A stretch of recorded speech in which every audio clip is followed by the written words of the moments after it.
Do you think it'll be Georgia versus Alabama repeat in the playoffs or a struggle against? I think it's clear through a week and a half because we haven't even seen Georgia play. Who are they playing today? I don't even know. Thank you. I was just blanking. So we'll see. I think Georgia's the best team in the country right now, but we have a long way to go. Like we just talked about with Clemson. What if they put in Cade, and Cade, like Trevor Lawrence, is just a monster?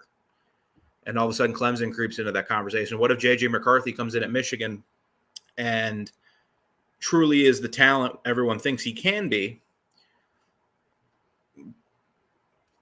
Or, what if Ohio State clicks?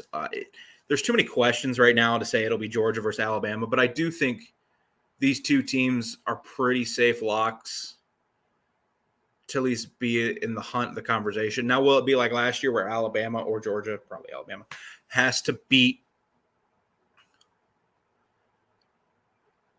one or the other to get to the playoff? Probably one of them will drop a game. We'll see. A long way to go. We still have 10 games left.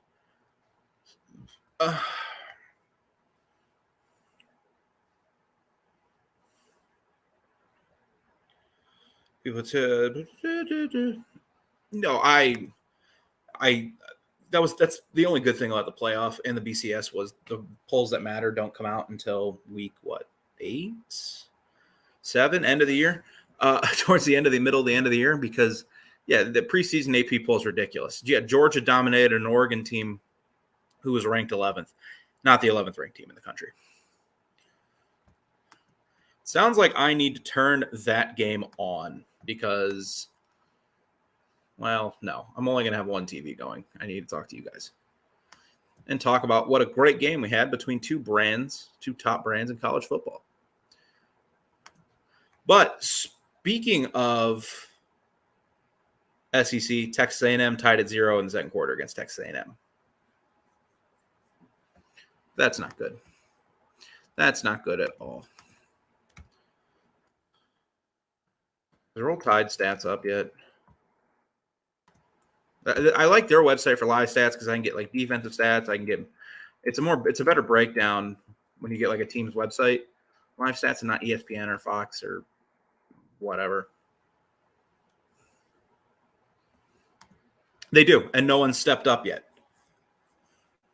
No one has. Burton, we thought would be that guy. Harrell, I think, could be that guy steps up to be like Bryce's number one target, but he's hurt, and we don't know what he's going to do. Louisville misses. Well, Louisville didn't miss him last night. All right. Wait, Marshall's up at half at Notre Dame. And App State just took a lead at Texas A&M.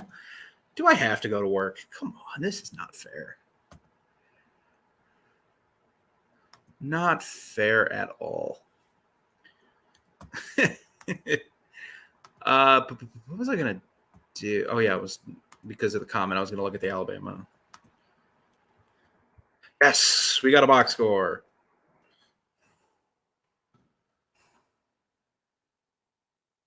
Let's go.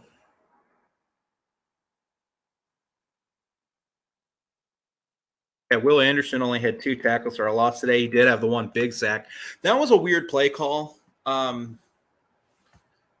In my opinion, Sark, I think, had a pretty good game outside of red zone play calling. Let me find it real quick. But a 3rd and 3 on the 24-yard line. How much time's left? 1:34, and then Bama calls timeout. But your quarterback's on one leg. You do have Bijan Robinson, and you run like a little rollout.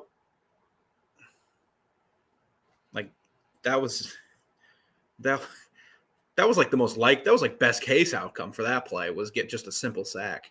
That was a weird play call that I didn't agree with. And it cost them. I mean, because if you get a first down there,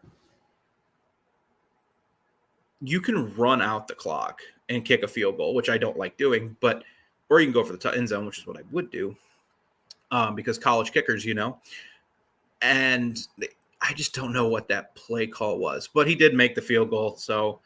But you gave Alabama and Bryce Young way too much time.